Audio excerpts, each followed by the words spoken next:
So నిన్న global summit సంబంధించి అయితే వచ్చింది. పెట్టుబడుల వరదంట 5.75 లక్షల కోట్లు అయితే వచ్చినాయంట. సో గ్లోబల్ సమ్మిట్ వేదికగా కుదిరిన ఒప్పందాలు రాష్ట్ర చరిత్రలోనే ఇది రికార్డు. తరలి వచ్చిన దిగ్గజ కంపెనీలు తొలి రోజు 2,43,000 కోట్ల పెట్టుబడులు, రెండవ రోజు అత్యధికంగా 3,32,000 కోట్లు. ఇక ఇన్ఫ్రాకి నుంచి 70,000 కోట్ల డేటా పార్కు, విద్యుత్ రంగంలోనే దాదాపు 3 లక్షల కోట్లు, పర్యాటకం, ఫార్మా, ఫుడ్ ప్రాసెసింగ్, క్రీడా రంగాల్లో భారీ ప్రాజెక్టులు, లక్షల సంఖ్యలో ఉద్యోగ అవకాశాలు, సీఎం రేవంత్ రెడ్డి సమక్షంలో కుదిరిన ఎంఓయూలు అని చెప్పేసి మనకు ప్రధాన వార్త అయితే కనిపిస్తుంది. మరి 5.75 లక్షల కోట్ల పెట్టుబడులు వచ్చినాయని చెప్పేసి దానికి సంబంధించిన ఎంఓయూల పైన సంతకాలు పెట్టని చెప్పేసి మనకు ప్రధాన వార్త అయితే కనిపిస్తూ ఉంది. ఇంకా నిన్న 2 రోజులు గ్లోబల్ సమ్మిట్ అయింది కదా, సినిమా వాళ్ళని తీసుకొచ్చారు. మొన్ననేమో నాగార్జున వచ్చిండు, నిన్నేమో చిరంజీవి వచ్చిండు. తర్వాత అన్ని కలెక్టర్ ఆఫీసులలో తెలంగాణ తల్లి విగ్రహాన్ని ఆవిష్కరించారు, పెట్టారు. కానీ తెలంగాణలో ఎన్నో కళలు, ఎన్నో సంస్కృతులు, ఎన్నో సాంప్రదాయాలు ఉన్నాయి. ముఖ్యంగా తెలంగాణ ఉద్యమాన్ని ఉర్రూతగిలించినట్టు గోసి, గొంగడి మన కళాకారులతోని ఒక్క పాట వాడించలే. కీరవాణిని తీసుకొచ్చిండు, మళ్ళీ అదే పాట వాడించిండు, సినిమా వాళ్ళని తిప్పుకొని తిరుగుతున్నాడు. సో ఇట్లా నడుతున్నది ఈ global summit.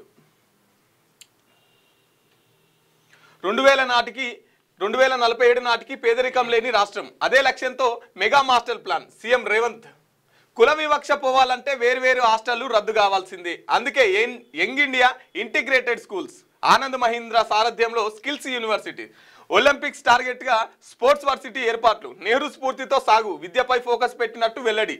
Telangana rising 2047 vision document ఆవిష్కరణ. సరే, ఇదంతా బాగానే ఉంది, ఇదంతా అయితే అవుతుండొచ్చు. కానీ ఒక్కసారి 6 గ్యారెంటీలు చూద్దాం. వీళ్ళు ఏమేమి గ్యారెంటీలు ఇచ్చారు, ఏమేమి అమలు చేసిరు అనేది ఒకసారి 6 గ్యారెంటీలు చూసే ప్లాన్ ఇద్దాం. 6 గ్యారెంటీలల్లా వీళ్ళు ఎన్ని అమలు చేసిరు?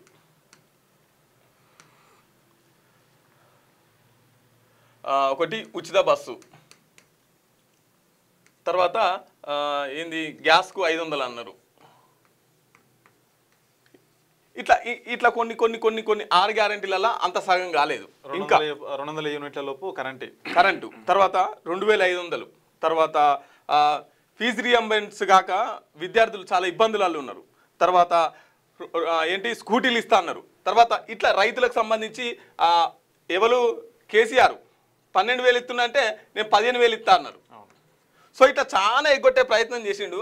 కానీ ఇప్పుడు గ్లోబల్ సమ్మిట్ అని కొత్త అది పట్టుకొని ఇప్పుడు పోతాను. 2047 నాటికి పేదరికం లేని రాష్ట్రం అని చెప్తారు. ఫస్ట్ 2047 కాదు, ప్రస్తుతం ఎట్లా ఉన్నది కావాలి కదా. ఇప్పుడు ఈ 2-3 సంవత్సరాలలో మనం ఎట్లా ఉంటుంది అంటే, ఇప్పుడు 2.5 సంవత్సరాలు వాళ్ళ పాలన కంప్లీట్ అయిపోయింది, ఇంకా 2.5 సంవత్సరాలు మిగిలింది. ఈ 2.5 సంవత్సరాలు ఏం చేస్తారు, ప్రజలకు ఏ విధమైనటువంటి మెరుగైన సౌకర్యాలు అందిస్తారు అనే దానిపైన ఉండాలి. కానీ 2047 వరకు మరి వాళ్ళు మనం ఉండమా అనే విషయం కూడా తెలియదు మనకు. సో ముందు చూపు ఉండాలి, కానీ మరీ అంత ఫస్ట్ నువ్వు చెప్పింది చేయరాదు. అదే కదా, నువ్వు చెప్పింది చేసిన తర్వాత అబ్బా ఈయన చేస్తారా అనే నమ్మకం వస్తుంది.